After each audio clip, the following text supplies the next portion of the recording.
2022년 3월 21일 월요일 하나님께서 우리에게 주시는 말씀은 레위기 13장 18절에서 39절의 말씀입니다.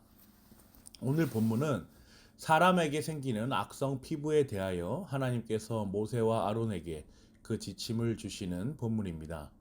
오늘 본문에 들어가면서 몇 가지 개념들을 생각해 볼 필요가 있겠습니다. 먼저 사람에게 생기는 악성 피부병, 또 그리고 악성 피부병에 걸리는 사람을 부정하다, 정하다라고 판단하는 제사장, 그리고 마지막으로 악성 피부병을 대하는 방법, 요 세 가지를 가지고 우리가 한번 오늘 말씀을 이해해 보도록 하겠습니다.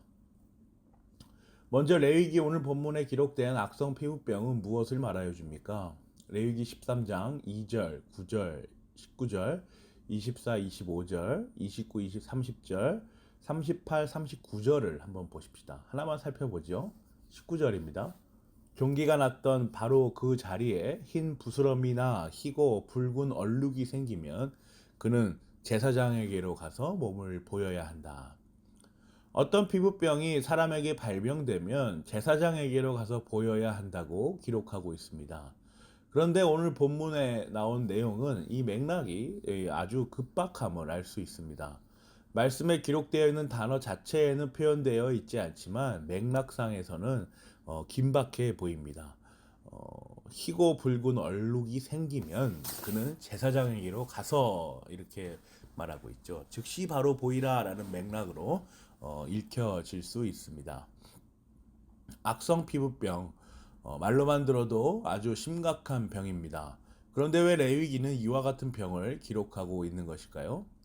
이와 같은 병의 발병이 오늘날 우리와 어떤 연관이 있기에 이렇게도 아주 상세하게 기록해 두었을까요?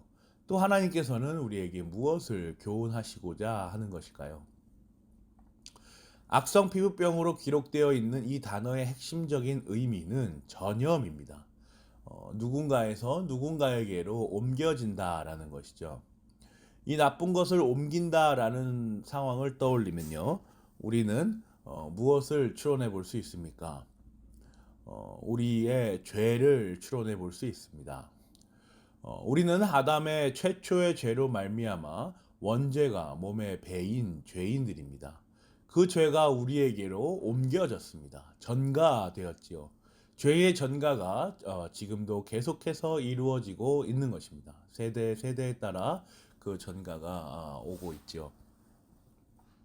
오늘 본문에 기록된 악성 피부병은 우리로 하여금 죄를 떠올리게 하면서 아담으로 받은 죄의 전가 교리를 우리가 알게 합니다. 로마서 5장 12절.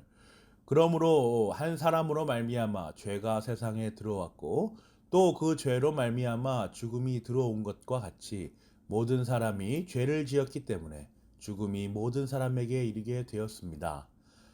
아담이 아니면 죄는 들어오지 못한 것이었습니다.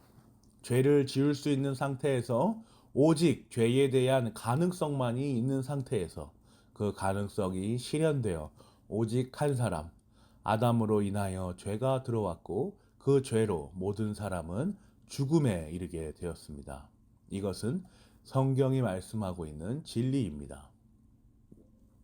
두 번째로 오늘 본문은 악성 피부병을 가진 사람에게서 끝나지 않음을 볼 수 있습니다. 그것을 살피는 아론과 그의 아들들 같은 제사장이 기록되어 있죠. 레위기 13장 3절, 6절, 7절, 8절, 11절, 13절, 15절, 17절, 20절, 22절, 23, 25절, 27, 28절, 30절, 34, 35절, 37절입니다. 22에서 23절을 한번 보시죠. 그것이 살갗에 퍼졌으면 제사장은 그에게 부정하다고 선언하여야 한다. 그것은 감염된 것이다. 그러나 그 얼룩이 한 곳에 머물러 있지 않고 퍼지지 않았으면 그것은 종기의 흉터일 뿐이다. 제사장은 그에게 정하다고 선언하여야 한다. 우선 제사장은 의사가 아닙니다. 자칫하면 마치 제사장이 의사인 것처럼 이해될 수 있으나 맥락을 따라 찬찬히 묵상하다 보면 제사장이 의료 행위를 하고 있는 것이 아님을 알 수 있습니다. 제사장은 다만 현상을 볼 뿐이죠. 이것이 과연 어떤 것인가를 살피는 것입니다. 그리고 제사장은 그 어떤 처방을 하지 않습니다. 할 수 없지요. 다만 판단하고 격리만을 시킬 따름입니다. 현상을 살펴보고 판단하여 선언하는 자가 바로 제사장이라고 레위기는 기록하고 있습니다. 자, 그러면 앞서 나누었던 악성 피부병의 개념을 끌고 와 봅시다. 죄라고 말씀드렸죠. 그 죄를 판단하고 선언하시는 이가 누구십니까? 바로 예수 그리스도입니다. 예수 그리스도께서 성부와 성령 하나님과 함께 세상의 모든 송사를 판단하시고 선언하십니다. 마찬가지로 사람도 판단하시고 선언하십니다. 그리고 그 판단에 따라 방법을 알려주시고 이끄시죠. 이 지점이 바로 제사장과의 근본적인 차이입니다. 제사장은 판단하고 선언하여 그 어떤 본질적인 해결책을 내놓지 못하지만 대제사장이신 예수 그리스도께서는 그렇게 하십니다. 어떻게 하십니까? 성육신하시어 성부 하나님의 택하신 자들을 이끄십니다. 성령 하나님께서 부르신 자들을 세우시고 인도하시죠. 그들의 죄를 용서하시고 대신 죄를 담당하시며 자신의 의를 입혀 의롭다고 여겨주십니다. 그들의 악성 피부병을 덮어쓰시고 치료하시며 근본적인 문제를 찾아 고치십니다. 그리고 새 살을 입혀주십니다. 정확하게 예수 그리스도의 사역이죠. 마지막으로 이 악성 피부병을 대하는 방법입니다. 오늘 본문에서 제사장은 이 악성 피부병을 어떻게 관리합니까? 레위기 13장 4절, 5절, 21절, 26절, 31절, 33절을 한번 보십시오. 4절과 5절을 보시겠습니다. 그러나 그의 살갗에 생긴 얼룩이 희기만 하고 살갗보다 우묵하게 들어가지도 않고 그곳에 털이 하얗게 되지도 않았으면 제사장은 그 환자를 이래 동안 격리시키기만 한다. 이래가 되는 날에 제사장은 그 환부를 살펴보고 자기가 보기에 환부가 변하지 않고 그 병이 그의 살갗에 더 퍼지지 않았으면 제사장은 그를 다시 이래 동안 더 격리시킨다. 이 악성 피부병을 어떻게 근본적으로 치료하지 못하는 제사장으로서 최선의 방법은 격리입니다. 다른 이들과의 접촉을 차단하는 것으로서 치료를 대신하는 것이죠. 이 당시 의술을 생각해 보건대 그럴 수밖에 없다라는 생각도 듭니다. 본문에 격리라는 말로 기록되어 있지만 원어로 보면 닫다, 넘겨주다, 역겨워하다로 확장되어 이해될 수 있습니다. 같은 단어로 쓰인 본문들을 한번 보실까요? 레위기 13장 50절입니다. 제사장은 그 자국을 살펴보고 곰팡이가 묻은 천이나 가죽을 이래 동안 따로 두었다가가 이제 격리하다의 이제 같은 단어죠. 레위기 14장 38절입니다. 제사장은 그 집 문 바깥으로 나가고 그 집을 이래 동안 잠가두게 하여야 한다. 잠가두게. 따로 두었다가 잠가두게. 이렇게 보면 요 구절들은 이제 격리와 비슷한 의미를 갖습니다. 그런데 시편과 예레미야 예가에 나온 요 단어는 어쩌면 전혀 다른 모습으로 우리에게 다가옵니다. 시편 78편 50절입니다. 주님은 분노의 길을 터놓으시니 그들을 죽음에서 건져내지 않으시고 생명을 연병에 넘겨주셨다. 예레미야가 2장 7절입니다. 주님께서 당신의 제단도 버리시고 당신의 성소도 역겨워하셨다. 궁전 성벽을 원수들의 손에 넘기시니 그들이 주님의 성전에서 다시 잔칫날처럼 함성을 지른다. 자, 시편에 기록된 말씀은요.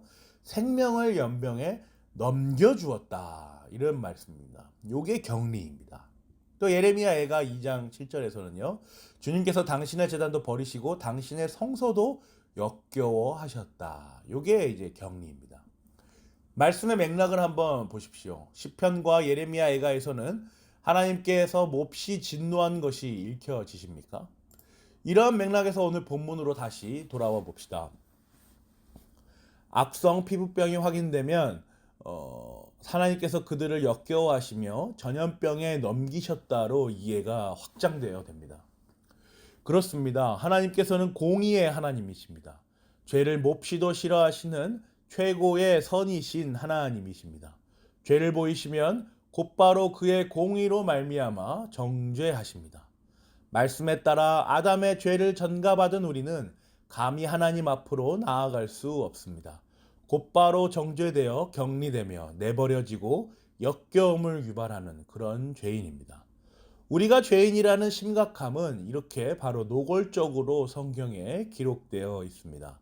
죄인의 비참함, 죄인의 무능함, 죄인의 연약함으로 표현되는 인간의 전적 타락을 말씀에 기록된 대로 표현하면 날 것 그대로 아주 적나라한 표현으로 드러나고 있는 것이죠. 우리의 죄성은 이렇게나 더러운 것입니다. 끔찍이도 역겨운 것이죠. 사랑하는 고향제일교회 성도 여러분, 오늘 말씀은 오늘날 우리에게 어떠한 교훈을 전달하여 줍니까? 악성 피부병이라는 단어로 알 수 있는 우리의 죄성, 제사장이라는 단어로 알 수 있는 예수 그리스도의 사역, 격리라는 단어로 알 수 있는 우리의 죄성의 비참함, 이 모든 것의 중심에 예수 그리스도께서 자리하십니다. 성부 하나님의 그 엄격하고도 냉혹한 공의 앞에 성부 하나님께서 보내신 성자 하나님, 곧 예수 그리스도께서 계십니다. 그 사역으로 인하여 우리는 하나님 앞에서 격리되지 않을 수 있습니다. 그 사역으로 말미암아 그 의를 우리에게 전가하여 주신 예수 그리스도의 칭의의 사역으로 우리는 오히려 당당하게 하나님의 존전에 나아갈 수 있습니다. 레위기 13장 17절을 한번 우리가 읽어보십시다. 제사장이 그를 살펴보고 그 감염된 곳이 하얗게 되었으면 그 환자에게 정하다고 선언하여야 한다. 그는 정한 사람이다. 예수 그리스도로 말미암아 치유함을 받고 정하다라 선언된 우리 성도는 그 선언으로 인하여 의롭다 여겨짐의 선언으로 인하여 하나님 앞에 나아갈 수 있는 것입니다. 저와 여러분이 이 삼위일체 하나님의 신비하고도 놀라운 사역을 쫓아 참여하며 담담하게 삼위일체 하나님 앞에서는 성도로서의 길을 묵묵히 겸허하게 나아가기를 간절히 기도합니다. 아멘.